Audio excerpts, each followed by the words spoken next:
This is Pokemon Alter Red. Oh, I get it, like altered. A ROM hack of Pokemon Fire Red that adds over 400 regional forms from all sorts of Pokemon generations. So even later Pokemon like Gallade and Magnezone are scattered throughout. And all of these have absolutely gorgeous designs. I'm doing a nuzlocke of this game, which means that I get one Pokemon per route, and a KO means it's lights out for any of my Pokemon. And this is difficult because not only do I not know any of the Pokemon typings, which means I'll have to play a guessing game for most battles, but gyms are randomly double battles, the routes have been upgraded and made longer, and some random trainers just have legendary Pokemons, so that's fun. How could that go wrong? Maybe y'all shouldn't get too attached. But that's getting way ahead of myself. For now, I just need to choose a starter Pokemon. We have our choice of Mermander, a water-type Charmander that for lore reasons I think is supposed to be dead, Fertile, a grass-type Squirtle that is not too breedable despite their name, and Burnosaur, a fire-type Bulbasaur, which is actually just a regular Bulbasaur that Professor Oak poured gasoline on. Since I know I'm gonna have to take on Brock and Misty, Fertile seems like the best option, so I named them Celeste, and now we're ready to immediately get bodied by our rival. And almost KO'd by a wild Poochyena on Route 1. I swear y'all, I'm good at Pokemon. Thank God the Nuzlocke doesn't actually begin until we get Pokeballs. You know what? I'm making a vow. I'm not gonna lose another Pokemon this run. Or,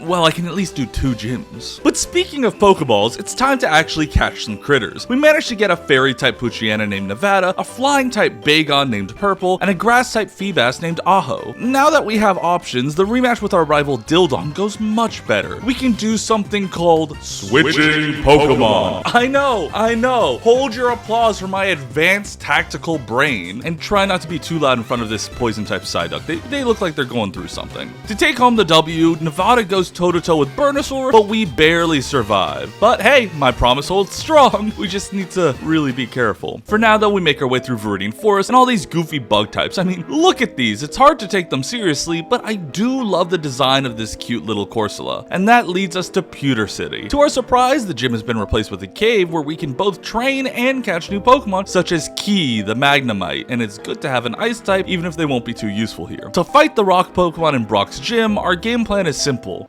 Celeste is a grass type, so we're gonna use that very advanced plan. So we start the fight. Brock has an ice rock type Silcoon, so a steel type Gyrospin puts that down real fast. And next up is Pineco, and I'm a bit of a Pokemon expert, and based on my reasonable deduction, I think this is a fire type, so we should get our grass type out of there. We send in Nevada to tank some hits and use Mud Slap, but our good boy comes dangerously close to death. Because I lowered their accuracy, I feel safe enough to switch into Purple despite it being a rock type, right as Brock heals. And taking a super effective hit, I do lower their accuracy even more so that we can send Celeste back in. We tank 2 Flame Wheels, surviving with literally 1 health, but I don't really have a choice here. Either we lose a Pokemon or we need Pineco to miss. We take the risk, and to our luck, we win. Our gamble pays off. Celeste survives and the rest of the battle goes so easily. And also, I just want to point out, giving gym leaders type coverage, cheating. How am I supposed to beat this game with a single-digit IQ now? But hey, we survive with no casualties, albeit by the skin of our teeth. But we do need more type variety or we're truly gonna lose this run. So on our way to Mount Moon, I decide to drop some cash on a fire-type Magikarp we named Wooyu, and in the mountain itself, we pick up a rock-type Beldum named Loyo and get extremely lucky running into a shiny Meowth. I love how sassy they look. Why does every regional Meowth have so much personality? We named them Asif after one of my oldest subscribers, and by the way, all my Nuzlocke Pokemon are named after subscribers and commenters, so if you want to be in my next video, make sure to subscribe and leave a comment. In the meantime, Mount Moon is also our first encounter with Team Rocket, who are rocking spooky ghost types, ground types, and even some starter Pokemon. I'm glad we're not just dealing with Zubats and Coughings anymore, but becoming a bite-sized Vigilante is enough to get Celeste to evolve into a Wartortle, who should help with Misty now that we're in Cerulean City, but before we can take on that gym, we have to run some errands, like taking this whole Dildong. We have some close calls in this battle, but overall, Purple, our Bagon, is able to prove themselves in this battle by taking out like half their team. I've had a lot of early bird type Pokemon I like, but knowing I'll eventually get a Salamence is so cool. Seriously, they're a damn machine. I may have gotten a little confident though, but hey, 1 health is still a living Pokemon, and that allows us to fight our way up north of Cerulean, catch a bug type Zigzagoon named Kitsu, he'll be important for later, and help Bill out of his fursuit. What the hell is this disgusting pink regular Clefairy? gross. But let's wreck half of y'all's childhood crush. Our strategy going into Misty is the same as Brock. Throw a grassy turtle at them and pray for the best. And hey, it works. Misty leads with a Buckern that we take out pretty easily with Bullet Seed, and their water type Togepi is quick to follow. Next is Tartler, which Celeste puts to sleep, but we do end up getting poisoned. I know better than to keep my grassy boy in against a poison type, so we're sending out the big guns, Purple, and they get the job done. Misty's final Pokemon, Golfin, I kind of expected to be a pushover, but it took the combined power of Key, Asif, and Celeste to put them down. He has such a goofy design. Why is this Pokemon so powerful? Deep breaths. We got our badge, and in the end, we still have 0 casualties. While we fight Team Rocket, I just have to say, it is an achievement that I have gotten this far without losing a single Pokemon in a Nuzlocke. That's big for me. What, did you think I was gonna lose a Pokemon right after I said that? I'll have you know I am the greatest Pokemon train. Oh, walking makes Pokemon faint in this game if they're poisoned. Fuck! What a lame way to lose our first Pokemon in the run. But we do have room for a new team member, so rise, will you? From the flames of hell, a new scalding Gyarados shall walk the land. Swim the land? Slither? How does he get around? Because he's not going in water, but he's a dragon type, but he can't really fly. I'm just not gonna think about it. Also, Loyo evolved into a Metang, which is cool too, I guess. I mean, I'll be more hyped when they get to a Metagross. Now we can head south to Cerulean fighting new bizarre Pokemon, and that's enough for Purple the Beast to finally evolve. I'm surprised it's happening this early because they're a pseudo-legendary, but hey, I'm not gonna complain. Except I'm pretty sure this is just a Yu-Gi-Oh card. We also managed to pick up a Steel normal type Relicanth we end up naming Padfoot. In fact, we get a ton of new Pokemon. I hope you all can understand that I cannot include them all. I'm only going to include the important ones, such as this Lilip named Gabe, who will definitely come in handy when we go mess up Lieutenant Surge. But for now, we're just going to be throwing them in the box. Because first up, we have to mess around on a boat. More specifically, we need to mess up our rival, who is on a boat. Dildong leads with an Iolith, but Wooyu knocks it out so fast we don't even get time to figure out what type it is. God, I love Gyarados. They're so strong. I know they're overhyped to hell, but they're so good for Nuzlocks. Next up is a Horse Steed, which puts up a good fight against Loyo, so instead Celeste comes in to finish them off, as well as taking down an Excavaipa. Next up, we send in Purple to do some work, but Ignitaor is taking a decent chunk out of their health, so it's time to switch out. And we can't, because of Fire Spin. Who uses Fire Spin? I can't believe we're gonna lose Purple here just because of a dumb move like that. We're never gonna get a Salamence and that hurts. We win the battle, but I'm gonna miss them. It's kind of ironic we lost our flying type right before the electric gym, but I guess that makes room for Gabe in our party. The electric types in Lieutenant Surge's gym are pretty cool, but I'm still kind of heartbroken. And it doesn't help that when we actually fight Lieutenant Surge, Gabe gets immediately hit with Aqua Jet, which is fine, I guess. I didn't want to win a Nuzlocke anyway. Gabe manages to take down Elix, but we're already at half health. So when Linode comes out, an electric bug type Lanoon, which personally I love this design, I realize that some moves like String Shot do damage now. So we need to switch Gabe out and switch Wooyu in. Roast that bug. Next up is Blitzus, and I may not know what the typing is, but if they're dripping red goo, I'm gonna assume that's lava. So Loyo comes in and with a single Sand Tomb fixes our Zangoose problem. I'm assuming by the name that Tillaroth is a grass type. Oh, wait, I get it. It's like tilling soil. Oh my god. So we send in Wooyu to burn them to a crisp. Surge's final Pokemon is an electric flying type Fearow called Fearold, and we have a rock type, so we get our third gym bat. We start heading down to Celadon, and we discover that these are the routes that change the most. Even Rock Tunnel has a lot of crazy strong trainers with Pokemon whose designs are so freaking cool. I especially love this electric dragon Tropius and this pure grass Milotic. Gabe is still underperforming though, so I think it's time we add a new party member. And since we have a grass gym coming up, I thought adding the bug type Zigzagoon Kitsu to the party would be best, so we quickly evolved them, and they're already a beast taking down wild Pokemon. Also, I can't figure out how to make Nevada evolve, so we're gonna add the Steel Behemoth Padfoot to the party instead. The road to Celadon is long and tiring, but luckily there's a Pokemon Center here. But when we entered, nothing could be found. I was worried since some of my Pokemon were poisoned and I couldn't heal, but for some reason, I just kept exploring, drawn deeper into the desolate building. The only thing here were wild Whoa, whoa, whoa, whoa, whoa, whoa, whoa! Is that a Metroid-themed Jirachi? Who needs heals? I'll take a legendary electric bug type any day. Welcome, Samus! In the back of the hall, we also found a strange pyramid puzzle, and after taking an embarrassingly long time to solve it, Deoxys appeared. Unfortunately, I've already caught a Pokemon here, but it never hurts just to try out the new Pokemon and get experience. Huh. Sorry, Padfoot. Well, at least we have room for Samus in the party now. Off to Celadon City. Now, I've been waiting, because we all know there is a free Eevee in this city, and I need to see some new evolution forms. I can't wait to see what the...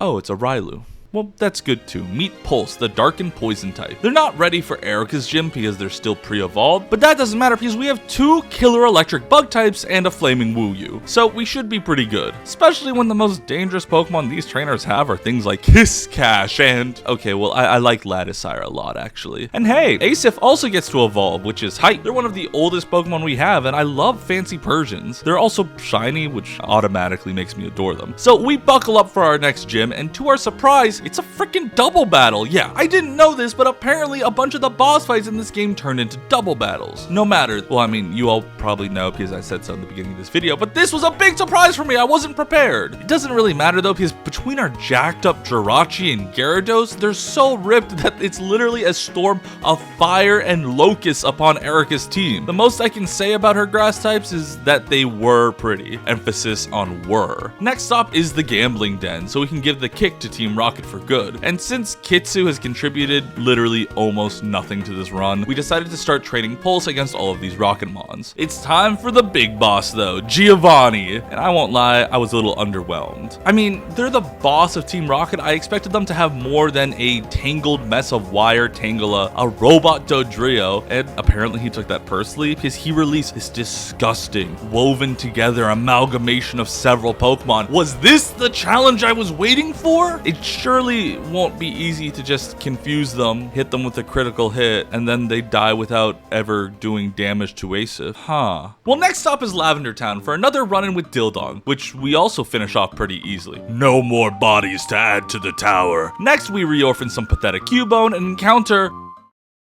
I know Lavender Tower was scary, but... my worst fear, Ralts. Listen, I know Gardevoir has a reputation on my channel, but it's not my fault I randomly encounter this Pokemon in every Nuzlocke I do. Shrooms, welcome to the party, but for my own pride, I cannot add you to the team. For now, we keep fighting our way past all the spooky ghost Pokemon, including the most adorable Spheal I've ever seen, to the point that Pulse can fully evolve into the Hot Topic kid we knew they could be. And after that, we can head down to Fuchsia City. After a couple more battles, our starter Pokemon Celeste is fully evolving, and I love this design. I wasn't the biggest fan of Blastoise, but I adore grass types, and my boy looks ready to rumble. But who needs old Pokemon when we have a whole Safari Zone at our disposal? Or at least we would. If I could figure out how to catch freaking anything, this is my first Safari run. I literally stood here and threw 30 Safari Balls at this dumbass Flower Absol. Seriously,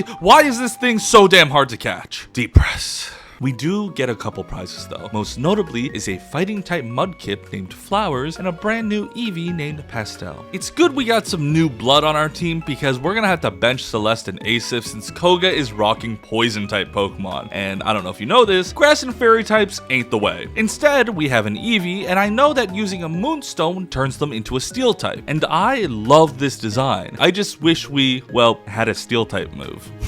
And, well, another ground type would help. So, you know, fine, I'll use Gardevoir. Delete your comment from earlier. I love this Gardevoir's design. They're a ghost and ground type. Just please behave, y'all. Especially since Shrooms is a literal monster tearing through the majority of Koga's team. The only reason we switched them out at all is just to give Pastel and Loyo a chance to strut their stuff, making this an easy win over Koga. And for that victory, we also earn a fully evolved Rocking Ground Metagross, so hype!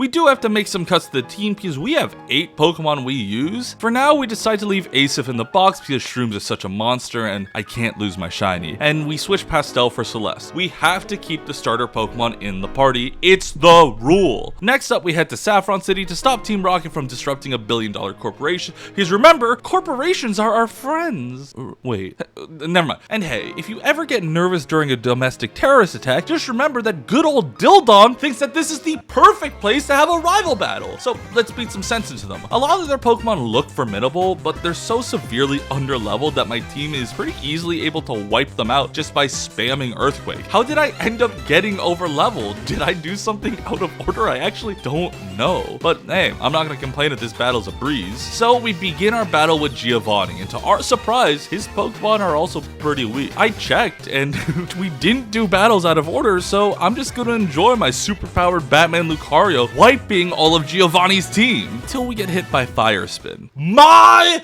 curse, my own hubris! I can't believe that in my own Nuzlocke I have lost 2 separate companions to freaking Fire Spin of all things. Like, no one likes Fire Spin. It's a garbage move for garbage people. Why is it so deadly in this hack? The rest of this battle isn't that notable. Giovanni had another one of those amalgamations, but once again, it went down to a single hit. So that's the end of Team Rocket for now. I'm so bummed that we lost our dark type right before Sabrina's gym. That would have been so useful. But for now, let's bring Asif back to the party, because in Sabrina's gym, it's filled to the brim with psychic types, so we'll probably be relying on Samus to get our way through these. And I do want to point out this Haunami, because this has to be one of my favorite designs yet. This gym is another double battle, but between Samus using some powerful bug type moves and Loyo using Rock Slide, we're burning through Sabrina's Pokemon. Haunami, Cloyceraf, Zenchamp, all go down like chumps, but I got cocky. And I don't know why my mind saw the name Pyrokinile and thought, oh, this isn't a fire type. Let's leave my bug type in to get hit by Fire Blast. Fire type Pokemon hate me. And frankly, I think it's a hate crime. I am announcing to the world that I hate fire type Pokemon. And it's not racist because I have a fire Pokemon in my party. The only silver lining is that we needed a new Pokemon anyway, so we'd be able to surf down to Cinnabar Island. And after fishing, we managed to hook a Graveler named Nugget. This will also help in Blaine, because if I've learned anything from 2 Fire Spins and a Fire Blast, it's that we're gonna have more losses. Nugget quickly evolves into a Graveler, and it's time for a gym battle. I'm hoping that between Nugget, Loyo, and Shrooms we'll be fine, but I've been confident before. Just to be safe, we're gonna box Celeste and train up Flower the Mudkip until they're a ripped-ass Swampert. If I had a nickel for each time I had a fighting-type Swampert and a RomHack that was all regional forms, I'd have 2 nickels, which isn't a lot, but it's weird that it's happened twice now. Enough stalling, it's time to battle Blaine. Our strategy is pretty simple. We want Nugget to use Surf since it'll be taking out 2 Pokemon at once, such as this Mukma and Panzillary. We were able to take down the Octotank, but in the end, Mukma had water absorbed and was able to roast poor Nugget. He wasn't here for long, but hey, well, he took out 1 Pokemon, that's more than Padfoot. But Shrooms is here for revenge, because switching them in to use Earth Power easily destroys Mukma. But we still had tragedy. Because Asif was injured, we switched into Loyo, and somehow Blaine with the 9,000 IQ read had Manectree use Seed Bomb, which would be a 4 times effective move against our Metagross, and just incinerated them. So it's up to Flower to step up and help Shrooms destroy the rest of Blaine's party, while I just sort of sit there in tears, crying because everything is not okay and I hate fire-type Pokemon. I can't believe we just lost 2. Well, 1 amazing Pokemon and a Nugget, but we desperately need more party members because we still have our final encounter with Giovanni. As a temporary party member, we added this poison flying type Altaria named Ezio to our party. Personally, I don't expect them to last for very long. I'm still on the hunt for something better, but we're also going to add Pastel back to the team as well. I just don't have much I can use in this box. Enough wasting time, we're in the end game. It's time to take care of the last gym and battle Giovanni. It's Celeste and Asif against a Medicham and Kingler. We've got our two oldest Pokemon out here, and I decided to set up with Asif using Sword Dance while Celeste is able to start taking down Cragler with a couple of Giga Drains. Between the Sword Dance and a crit, Asif takes down Medimoon with a Play Rough, and eventually Celeste is able to finish off Cragler, but we still have Drilltrio and a Cavili. Against my better judgment, I take a risk and keep Asif in, even though Drilldio is clearly a Steel type and we get Iron-headed. I'm so sorry, Asif. Yes, I deserve all the roastings for losing a shiny Pokemon. Rest well, sweet prince. It's time for old reliable Shrooms to come in, but to our surprise, their Cradily uses Earthquake and ends up murking their own Drilldio. And you know what? I'm gonna take credit for that because I've been on an L streak and I need a win. The rest of the battle is fairly simple. We switch in Ezio at times just so we don't take damage from Earthquake, and we're able to finish the battle fairly easily, but it's sad we lost another friend.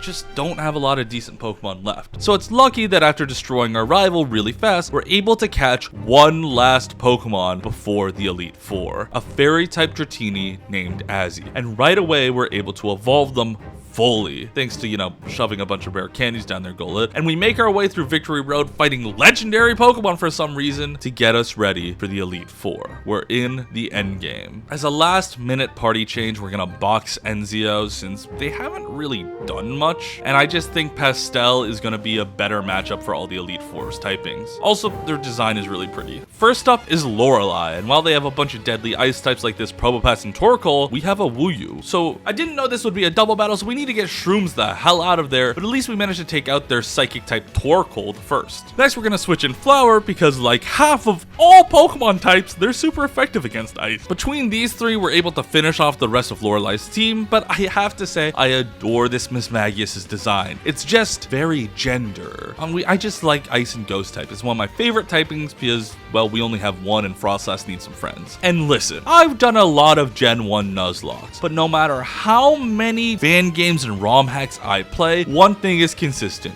Bruno is a chump. We start with Azzy making their debut, using fairy type moves to take out Granbull and Braceon. Flower destroys their Sneaselot, which took me like 3 times to say correctly. And finally, Shrooms comes in to pretty easily sweep the rest of the team. Easy peasy. Agatha's more of a challenge. The plan was to lead with Flower so we can make a safe switch into whoever we needed to, but oh, that's a rock type. Earthquake it is. Even in a new game, Xatu is still mid. Shrooms is pretty easily able to defeat Pelostorm since they're our big bad ghost type, but we also blow through this water type Claydol, but barely. Pastel comes in to take on Sub-Zero, and based on that name and the fact that it used Blizzard, I'm pretty confident it's a Steel type. Next, Agatha sends in Crampert, but unfortunately, they snag a lucky crit, so it's time for us to switch. Oh crap, Shadow Tag. Well, Pastel, you sure were a Pokemon. Bye, I guess. At least Azzy and Celeste can finish off the battle, but I'd be lying if I said I wasn't nervous about going into the 2 toughest trainers in the game with only 5 party members. Lance is hitting us with the Double Dragon strategy. We lead with Wooyu and Shrooms, and the stars align so that Wooyu immediately lands a crit on their Rhinoceros, and Shrooms lands an Earth Power on Flaridos. Wooyu is the only one who gets to survive. After a very close call where Celeste and Wooyu almost die, we decide to switch into both Azzy and Shrooms to just spam Dazzling Gleam until, well, we win. That works. And all that brings us to here. The finale, the conclusion, the apex of this game, the last battle with a silly big fat Dildong. We luck out and lead with our most reliable Pokemon Wooyu, and Dildong leads with an Ice type. We take those. It still took a huge chunk out of our health because Ice is neutral against Fire Dragons, but you know, I'll take it. Next up is Eldrine, and for the life of me, I cannot figure out what Pokemon this is supposed to be. I did guess it was a Dragon type though, and we were right, but it still wasn't enough, and I'm sorry Wooyu. Rest well, you carried this run. Azzy will avenge you. The next Pokemon Dildong sends in is... wait, Raboot? Well, that's not a very intimidating Pokemon. Oh, shit. Well, I mean, if you use an electric type moves, Shroom seems like the right choice. All it takes is one dazzling gleam to wipe out the Uchiha clan, and it's so unlike them to ever swear revenge. Shrooms continues my long-standing tradition of surprisingly tanky Gardevoirs by just eating an Ice Beam raw and taking out Plasmortar. We decide to switch them out though because Celeste needs to strut their stuff and absolutely destroy this disgusting muscle mining monstrosity evolution. What is this? It's sending shivers down my spine. And in a dying sacrifice, the king of turtles, our lovely starter, dies attempting one last spore on Volcasaur. But Shrooms, claiming dominance, proving that Gardevoirs will always reign supreme on this channel, no matter how much I try to resist, finishes our Nuzlocke with a single super effective critical hit Earth Power. The champion has fallen. We have triumphed over yet again another Nuzlocke.